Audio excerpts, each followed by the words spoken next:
Ronald ha finalmente gettato la maschera, ha detto io non voglio più rimanere ma sono disponibile a cercare un investitore.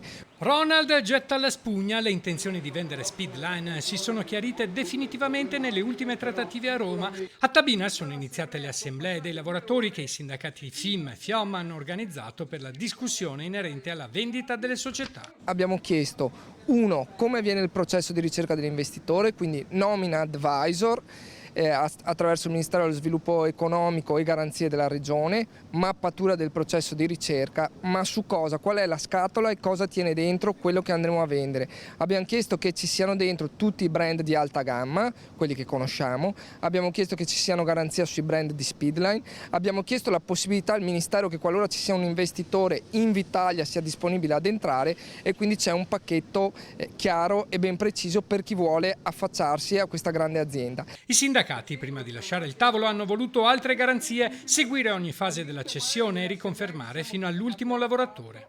La garanzia che abbiamo chiesto a Ronald, per noi più importanti, è la salvaguardia occupazionale per un tempo più lungo possibile. Abbiamo aggiunto un anno all'anno che c'era, non si parla più di dicembre 2022 ma si parla di dicembre 2023.